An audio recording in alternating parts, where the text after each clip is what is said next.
It's Ronaldo who can break again. And can he kill the Swedish dream? He has done, surely. In from Bernardeschi. Ronaldo! Kroos. Ronaldo! He's turned the tie around all by himself.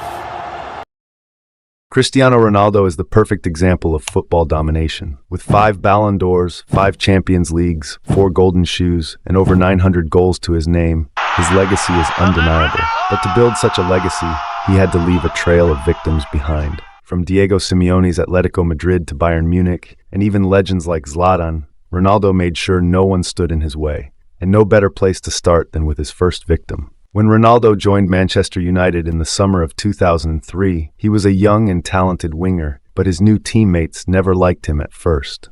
Gary Neville was the first to complain about Ronaldo's failure to comply with the team's defensive structure, but it was Ruud van Nistelrooy who suffered the most. The Dutchman was United's most prolific striker, and his currency was goals.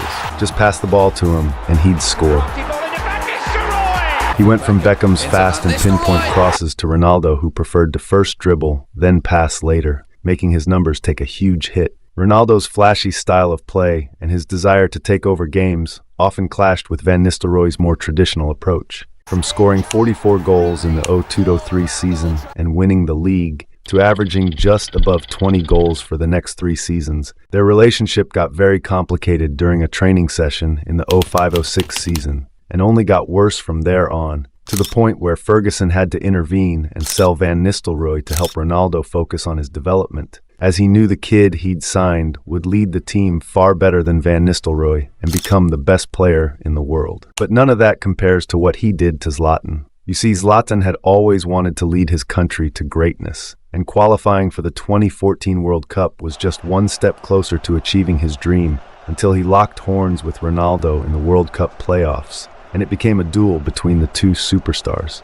Sweden had failed to top their group in the World Cup qualifiers, so they had to go to the playoffs to fight for a spot in Brazil the following year. However, their opponents were Portugal, led by one Cristiano Ronaldo, who wasn't going to give them that chance on easy mode. So after losing the first leg in Portugal, Zlatan decided to take matters into his own hands, starting the second leg with much more aggression. Is the stage set for one man? It's Ibrahimovic! He's done it! It should have been his moment. But then, Ronaldo woke up and decided he wasn't just going to lie down and lose without a fight. He ended up scoring a perfect hat-trick in what is regarded as one of the greatest World Cup playoff performances in history, single-handedly sending Portugal to the World Cup and Zlatan into international exile.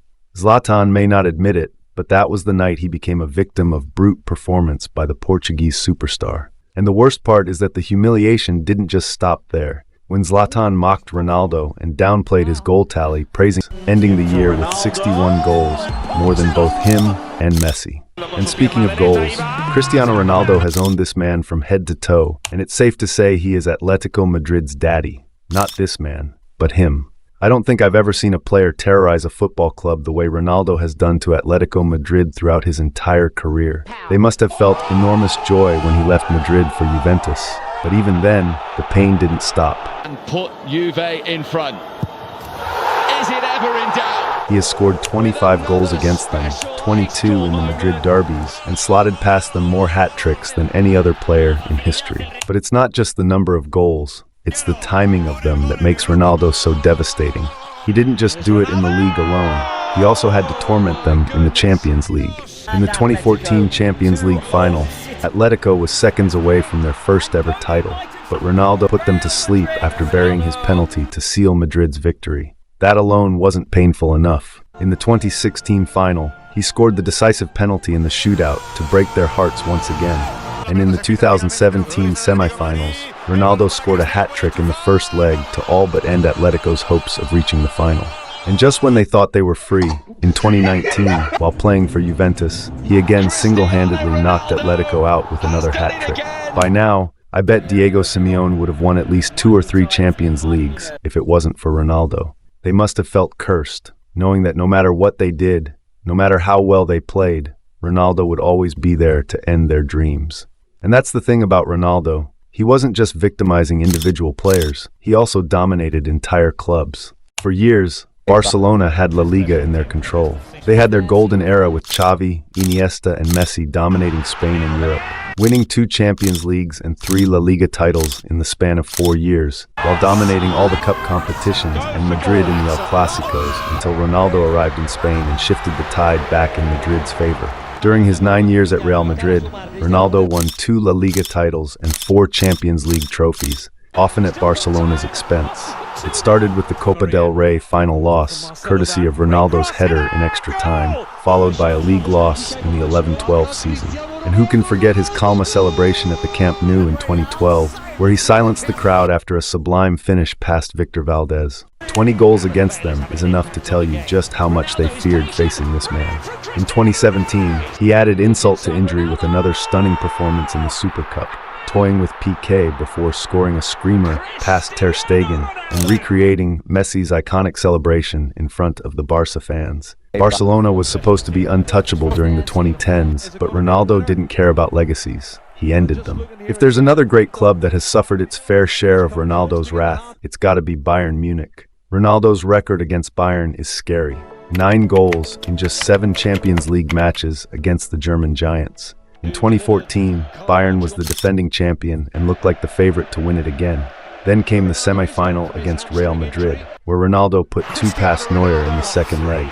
And if that wasn't enough, in 2017, Ronaldo put on a masterclass, scoring 5 goals across 2 legs, including a hat-trick in the second leg with 2 goals coming in extra time to send Real Madrid through to the semi-finals.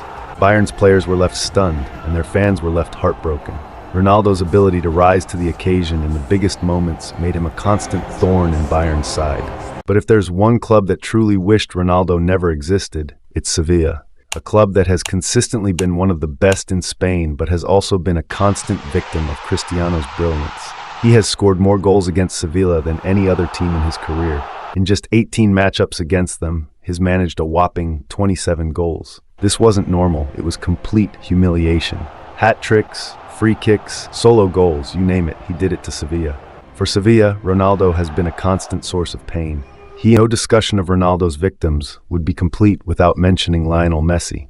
For over a decade, Messi and Ronaldo were locked in a battle for supremacy. In fact, if Ronaldo didn't exist, Messi would be the only player in history to reach the 850 goals club and would have not just 8 but 13 golden balls, plus over 10 golden boots to his name. There would be no argument on who the greatest player of all time is. But Ronaldo's existence changed everything for Messi. From putting an end to Messi's record-breaking longest Ballon d'Or winning streak in 2013, to making Messi come in second several times in La Liga, Copa del Rey, Spanish Super Cups, and so on. He has punished Messi's side with 21 goals in the 36 times they've met. And it's safe to say that Lionel Messi is a victim of Cristiano Ronaldo.